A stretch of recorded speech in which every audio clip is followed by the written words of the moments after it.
The story starts on Christmas Eve. A man named Daniel visits another man named William at a greenhouse to buy something. Daniel gives William a bag full of money, and William hands over the key to a blue car. The mysterious item Daniel wants is in the car's trunk. But suddenly, William starts coughing badly, spits out blood, and dies quickly. After that, Daniel does something shocking. He kills William's nephew, who just arrived, takes a red ribbon from him, and burns the entire greenhouse, including the money, to hide what he did. Calmly, Daniel leaves, driving the blue car with the mysterious item now safely tucked in a suitcase in the trunk. The scene changes to a couple named Ethan and Nora, who both work at Los Angeles International Airport. Ethan works as a security officer checking passengers, while Nora is an operations manager at the airport. Ethan once dreamed of joining the police academy, but he failed the test and felt discouraged. He chose to work at the airport so he could be close to Nora. Now, Ethan feels confused and worried because Nora is pregnant, and he doesn't feel ready, either mentally or financially. Even though it's Christmas, they both go to work. On their way, Nora tries to comfort Ethan, telling him that his career will get better and, most importantly, that she loves him very much. When they reach the parking lot near the airport, they take an employee bus and continue talking. Nora encourages Ethan to try for the police academy again because he seemed so excited about it the last time, and after all, he only failed once. Before going to work, Ethan promised Nora that one day he would take her to Tahiti because it was the place she really wanted to visit. Since it was already late for the morning meeting, Ethan quickly ran and hopped onto a luggage car because the building where he worked was still far away. After the head of airport security, Phil Sarkowski, gave some instructions, the head of airport police, Lionel Williams, spoke next. He told everyone that they needed to be extra careful because fake plane tickets had been found. While getting ready, Ethan chatted with his friend, Jason Noble, who was excited about Nora's pregnancy. Jason also suggested that Ethan should work harder so his career could grow. Ethan then asked his boss, Phil, if there was a chance for a promotion or a raise, but Phil said no because Ethan had been late a lot and wasn't very hardworking. However, Ethan decided to stay strong and prove himself. He wanted to take on more responsibilities at work to show he could do better. As a good friend, Jason offered to let Ethan take his position as the baggage checker for the day. Luckily, Phil agreed to give Ethan a chance. As usual, Los Angeles Airport was very busy because it was Christmas time. Meanwhile, Daniel's IT expert, Rossi, had just parked his van at the airport and was holding a man captive. From his computer, Rossi had hacked into all the airport's CCTV cameras and was in contact with Daniel, who was already at the airport, and with his other partner, Richard, who was keeping an eye on Jason's family. On the other hand, Ethan was feeling really happy because it was the first time he was trusted to check the luggage. Rossi reported that Jason's position had been taken over by someone else. After finding out who Ethan was and where he lived, Daniel decided to change his target from Jason to Ethan. The officers on another track were too close to the airport police. On the other side, Ron Dunn, a former military member, was in charge. At first, Richard planned to kidnap Jason's wife and twin kids, but now he was going to Ethan's house to learn more about him. A little while later, a woman passenger gave Ethan a small basket after she found a pair of wireless earbuds that had been left behind. Ethan noticed that Daniel had placed them there. When Ethan was about to put the earbuds in the lost and found drawer, he received a message from an unknown number. It was from Daniel, who told Ethan to wear the earbuds in his right ear. Daniel told him to stay calm because one of his partners would be flying to JFK Airport in New York. Ethan was ordered to let one of Daniel's suitcases pass through the luggage check. Daniel warned Ethan that if he didn't follow the instructions, his loved ones would be in danger. At first, Ethan thought it was just a prank call, but he was shocked when Daniel told him that Jason was actually the one in his position and gave details about Jason's family, including their home address. Daniel could even see everything Ethan was doing because he had hacked the airport's CCTV cameras and linked them to his phone. Richard had already broken into Ethan's house and discovered that Nora, Ethan's girlfriend, worked as the airport's operations manager and was pregnant. Meanwhile, Ethan secretly tried to call 911 for help, but Rossi saw him and quickly reported it to Daniel. Daniel told Ethan to hang up the phone or else Nora, who was pregnant, would be shot. Ethan got scared and put his phone in the lost and found drawer, just like Daniel told him. Daniel reminded Ethan not to do anything funny until his partner's plane took off at 5:40 p.m. To help Ethan calm down, Daniel started talking to him and asked about his life. While they were talking, Ethan could hear Daniel eating a snack and the sound of announcements nearby.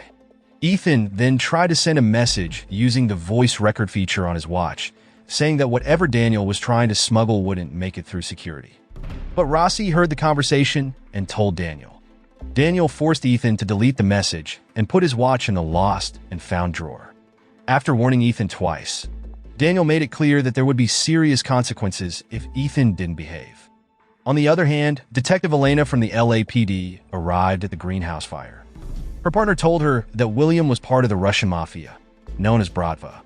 William was involved in illegal arms trading, and from William's watch, Elena found a bugging device that had been slightly burned.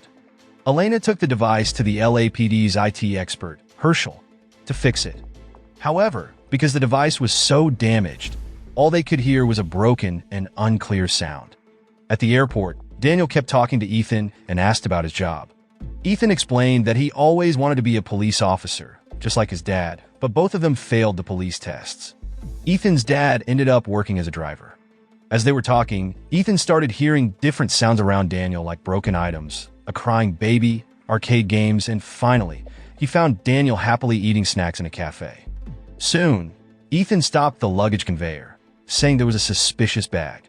But really, he was secretly sending a message to Lionel on the passenger's boarding pass using a special marker that could only be seen with a UV light. When Lionel saw the message, he was shocked, but just as he was about to report it, Daniel quickly killed Lionel. At the same time, Rossi saw Ethan passing the secret message, and Ethan, still in shock, asked Jason to cover for him. But when Ethan sat down in the waiting area, Daniel walked over to him. Daniel read Ethan's message out loud, which warned of a dangerous threat. It said the person causing trouble was in the cafe, was white, and that Ethan needed to protect Nora. Daniel also reminded Ethan that one of his partners, wearing a red hat, would soon pass by, and Ethan had to let his suitcase go through. If Ethan didn't follow the orders, Daniel threatened to hurt someone else, and Nora could be next. Back at the luggage check, Phil told Jason to stay at his post, while Ethan was told to go back to the body scanner since Lionel had just passed away and the airport was very crowded. Phil didn't want to take any chances. But Daniel forced Ethan to stay by the conveyor no matter what, or else Nora would be in danger. Ethan had an idea. He secretly poured alcohol into a coffee cup and swapped it with Jason's coffee. Daniel praised Ethan for his cleverness, then reported to Phil that Jason smelled strongly of alcohol. At the same time, Ethan saw a chance to grab his phone from the drawer. Without wasting any time, Phil fired Jason for breaking serious rules. But Jason quickly figured out that Ethan was behind this, and so did Ron, who thought Ethan was willing to ruin his friend's reputation just to get a promotion. Even though Ethan was actually being threatened. At the LAPD office, Elena was still listening to the recording and managed to catch a few words. One of them was Novichok. After a while, she figured out it was Novichok, a deadly chemical weapon made by Russia. It was a nerve poison that has no antidote. Meanwhile, Phil told Ethan to take Jason's place again. Soon after, Daniel's partner, Mateo, wearing a red hat, passed through the conveyor with a suitcase. From the screen, Ethan saw a nearly 100% chemical liquid and believed it was a dangerous threat. He realized it was probably Novichok. Ethan felt scared, anxious, and worried. He wanted to stop Mateo, but Daniel told him to stay quiet. Ethan noticed Mateo's flight number to New York.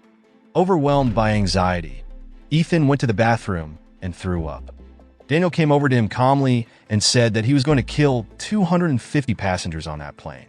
But Daniel wasn't a bad guy. He was just paid to do the job.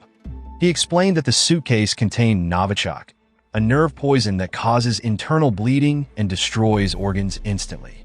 Ethan asked who paid Daniel and what the purpose was, but Daniel wouldn't tell him.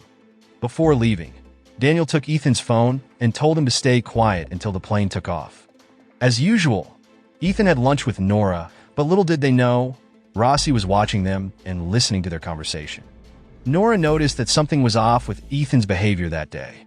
Meanwhile, at the LAPD office, Elena met with an agent named Alcott to talk about a possible chemical weapon threat. Elena also learned that Ethan, the airport officer, had tried to call 911, but the call was cut off. She didn't believe that Lionel's death was from a heart attack because it seemed too strange. So, Elena decided to visit Ethan at the airport with Alcott. She also asked Herschel to contact the airport to check if Lionel had died from poison and to randomly search passengers, especially in Terminal 7, where Ethan worked. After receiving information from Herschel, the airport police closed all the routes and began randomly checking passenger bags. Phil gathered all his team for a briefing. From the list of passengers, 50 names were randomly chosen for the bag checks. Being clever, Ethan secretly used Phil's login details on the terminal and changed one of the passenger names to Mateo, hoping Mateo would be checked too. When Phil took Mateo to the luggage check, Daniel immediately realized it was Ethan's doing, because he believed that the chemical weapon would be discovered by Phil. Ethan quickly ran to find Nora and planned to take her out of the airport. Rossi had been ordered to shoot Nora if Ethan revealed anything about the chemical weapon, and Ethan even saw a red laser beam from a van marked Ready Teddy. Ethan froze, unable to move, while Nora grew more suspicious about Ethan's strange behavior that day. After that, Daniel found Ethan in the bathroom and was very upset with him. Ethan didn't just stand there. He managed to get the gun from Daniel and threatened him, saying he would stop if Daniel told his shooter to stop watching Nora. But then, Daniel pressed a button on his phone, and something dangerous started in the suitcase. It was a special device that could hurt a lot of people in the airport if not turned off soon. Since the device had to be turned off by hand, Daniel forced Ethan to stop it while guiding him through his earpiece. Ethan followed Daniel's instructions carefully. When they reached the luggage check room, Daniel told Ethan to do something bad, but Ethan didn't want to do it. Just then, Mateo showed up and stopped Daniel's plan. It turned out Mateo had been tricked too, just like Ethan. Mateo explained that he had been forced to carry the suitcase because someone had taken his brother, and the person in the van marked Ready Teddy was working with the bad guys. Now, Ethan followed the steps to stop the dangerous device. He pressed a button to change the settings, moved parts of the device, and was almost finished. But the last button was too far to reach. At the same time, someone knocked on the door because they thought Ethan was acting strange. With only a few seconds left, Ethan was about to use a pin to press the button, while Mateo hid the person who had been hurt behind the suitcase. On the highway, Elena was on her way to the airport with Alcott when she got a phone call from Herschel. He told her that the forensic results showed that Lionel had poison in his system from a small scratch on his hand, which could cause a heart attack. Herschel explained that Daniel had done this while pretending to bump into Lionel. He also mentioned that Alcott was on his way to the LAPD office. However, Elena soon realized that the person sitting next to her wasn't really Alcott cause it was Richard, one of Daniel's partners. As soon as she figured this out, Elena quickly pulled out her gun and pointed it at Richard. Meanwhile, Ethan was trying to hide Phil's body in the baggage sorting room, a place with no people watching. But what Ethan didn't know was that Daniel was secretly talking to Mateo. Mateo, who was still holding a plastic gun, was forced to kill Ethan in the sorting room if he wanted his brother to stay safe. Even though Mateo didn't want to, he had no choice but to obey. But Ethan saw what was happening in a mirror and quickly avoided the plan, leading to a struggle. Because they kept firing the plastic gun, it got too hot and exploded, killing Mateo. After taking Mateo's phone, Ethan tried calling Nora, but she didn't answer because she was busy. So, Ethan sent a message to his friend Eddie, telling him about the dangerous sniper in the white van marked Ready Teddy, and asked Eddie to help get Nora to the police for safety. On the other side, Daniel had killed an officer and used his access to get into the sorting room to search for the Novichok suitcase using a GPS tracker. Ethan kept running while carrying the suitcase, but eventually he found another suitcase that looked similar but was bigger. He moved the chemical weapon into the new suitcase and threw away the old earpiece. After that, Ethan hid under the baggage conveyor. Moments later, Elena arrived at the airport and asked Ron where Ethan was. One of the officers told her that Ethan had gone into the baggage sorting area, so they quickly went there. When Elena saw marks on the mirror, she decided to stop all the flights in Terminal 7. As she looked around the sorting area, she found Mateo. When she saw Ethan trying to run away, she quickly tried to stop him. But Ethan didn't want to stop because he needed to save Nora and stop something dangerous from happening. As he ran, Ethan told Elena about Daniel and his suitcase and warned her that Daniel had a plan to hurt everyone on Flight Northwind 1850. Daniel, upset with Ethan, told his partner Rossi to find Nora. Meanwhile, Nora, who saw a message from Ethan on Eddie's phone, was shocked when she saw a van marked Ready Teddy parked outside the airport. Rossi, holding a knife, hurt Eddie when he tried to stop him, and then went after Nora. Even though Eddie was hurt, he was okay. Rossi didn't notice that Matteo's brother had gotten free from the rope. Rossi kept searching for Nora in the parking lot, but when the chance came, Nora used a bottle to stop him. Soon, Ethan and Nora finally met up. Matteo's brother, who had stopped Rossi, was very sad to find out that Matteo was no longer there. Ethan then learned that Matteo was actually supposed to fly to Washington, D.C., not New York. Daniel had tricked everyone by buying 2 tickets. It turned out that Daniel wasn't in Terminal 7, but had gone to Terminal 8. A little while later, the woman who had given Ethan the basket at the beginning of the movie swapped her bag with Daniel. She had been paid by Daniel to give him the earpiece and exchange bags in Terminal 8. The bag contained another ticket to Washington, D.C. and a parachute, which Daniel would use to escape from the plane later. Meanwhile, Elena got information from Herschel that Richard used to be in intelligence, but was fired because he was involved in many crimes. Now, Richard worked for a defense contractor company, which provided goods and services for the military. Herschel was asked to find out who Daniel's group was targeting, while the airport police were told to search for Daniel based on the descriptions Ethan had given. However, their search seemed useless because Elena and her team were focused on Terminal 7, while Daniel was already in Terminal 8, heading toward the plane. When Daniel tried to put his suitcase in the plane's cabin, it didn't fit. This was why Ethan had swapped it for a bigger one, so it could go in the plane's luggage compartment.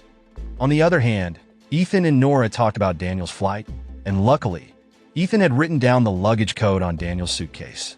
Once they knew which plane Daniel was on, Nora wanted to stop the flight.